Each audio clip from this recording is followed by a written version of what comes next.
What's going on, ladies and gentlemen? Welcome back to the channel. Gibbon here today with another video for you, and we have some competitive Overwatch. I'm sat down with the squad.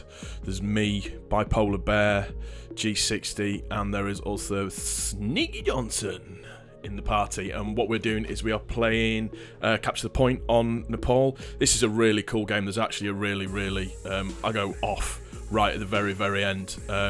Unfortunately, the game audio didn't record properly, so you can't fully hear kind of my reaction on it. But it's like I think I literally go so and so dead, so and so dead. So I literally wipe out the entire enemy team in about 5 seconds to keep them off of the point. We 3-0 them on this one, but it doesn't completely tell the whole story because the game itself is actually, in terms of each point that we try to capture, it is actually quite close. It just tends to work out that way. Now we're playing in a group of 4, so we do end up with a couple of people playing with us as well, and sometimes that's not the most beneficial thing. And it's just something that I wanted to maybe have a chat about in terms of this game itself, Overwatch as a game. And I'm going to talk to people that aren't used to playing this type of game.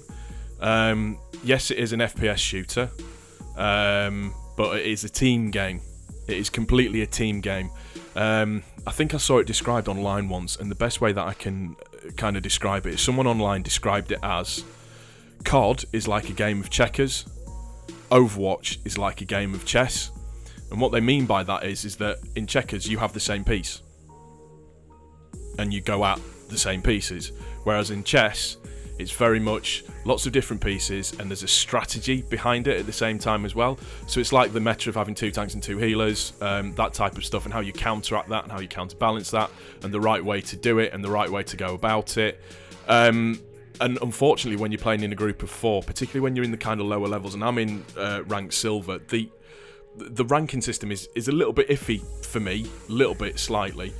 Yes, I understand that it goes on in terms of how the team did and all of that kind of good stuff, but there should be a little bit more to do with the crossover of your individual performance versus the team's performance at the same time as well, so you don't get overtly heavily penalised when it comes to ranking up, because there are some players, and I've seen it. I played solo, and the last video that I did on Overwatch where I went 47-0 in a competitive match, my honest opinion, that shouldn't happen.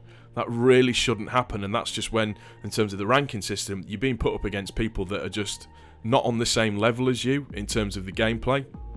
Whereas if you're in a party, sometimes it tends to be a little bit more evenly matched. I've played games before, or in competitive mode, where we've gone up against, and I think everybody was either silver or bronze, and we were all silvers, but there was a couple of bronzes in there that were like, they'd gone round to prestige like three times or something. And you just know straight away that they've tried to do competitive solo, and obviously you can't solo this game. So if ever you see a video from me that says solo, it just means that I've gone into a competitive game by myself, not that I've carried the team or anything like that, because that's not the case. It takes a lot of things to fall into place for you to actually win. So yeah, I've gone into competitive games where there's been like rank 3, so they've gone round the story 3 times, and they're in like bronze or they're in silver, and they absolutely push your shit in like nobody's, but like awfully, like literally you tasting the sweet corn and carrots within that shit for a week backwards, which just isn't tasty, let me tell you. And that's just where I think that the ranking system is just a little bit off. I get that it's a team game 100%, and I'm 100% for that. And when you're playing as a team, basically people will have their certain roles. There are characters that you will be good with, or characters that you might not be as good with, that some of your teammates might be better with. So say for example, you want to run Soldier, but you're good with D.Va as well, but the person that would normally run D.Va is no good with Soldier, so you kind of swap those over. I'm quite good with Soldier, D.Va, and Zenyatta, so I've tried to get one of each one, for want of a better phrase. I do okay with Junkrat as well. I'm not too bad with Junkrat. I'm not amazing, but if it's needed, I'll go as Junkrat. Might not be the strongest, but that's kind of the way this game works. You've got to look at what the other team are doing and try to counteract that, and in the same way that the other team, if they've got anything about them, will look at what you're doing and try to counteract what you're doing at the same time as well. So there's a lot more to it than just going and shooting.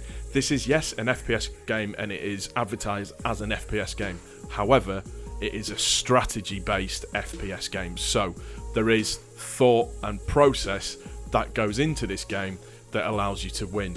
You don't win the game because somebody on your team absolutely goes off and gets all of the kills. It just doesn't work that way. I've played games of competitive, or just normal games, quick play games, where I've got like 50-something odd kills and we haven't won the game. And it's because it's not based on your KD. Your KD means nothing in this game. It's your win-loss that means more than anything. It means that you're more focused on what the actual strategy is and how that should actually come about and how you should actually play the game. It's just one of these slight annoyances that if you're not running a full party of 6, you can get into. You can maybe get away with it with a party of 5. It's a lot harder with a party of 4. If you're going solo, if you do actually win the game, it's just because the people on your team get what's going on within the game and they understand how to play it and what's the right way of going about it and doing it.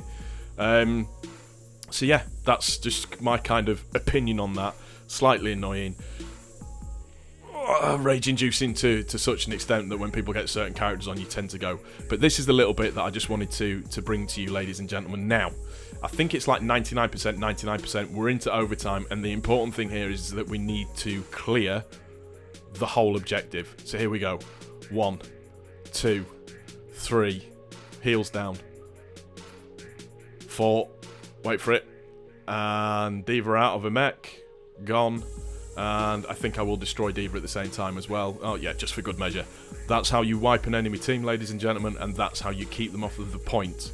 Particularly when you are going to win the game, or at least going to try to win the game to the best of your abilities. And everything just came into balance and came into play at the right time. We had the right characters up, we had the right characters pushing. Just really, really good fun. And when it all comes in like that, it's just brilliant, and the game's phenomenal. It's my game of the year, 100%. As annoying as the game can be, I think this is the best FPS strategy-based game that has been released this year by far, by absolute miles. Just in terms of the way it plays, the way it looks. I never have issues with lag in this game ever, which is just phenomenal. It's nice and it's comfortable to play a game like that and to enjoy it to such an extent at the same time as well. Anyways, ladies and gentlemen, that is going to do it for this one. Just wanted to get a couple of things off my chest about competitive play. I do hope you've enjoyed it. If you have, please don't forget to click the like button. If you are new to my channel, please also don't forget to subscribe. And we'll see you on the next one. Peace!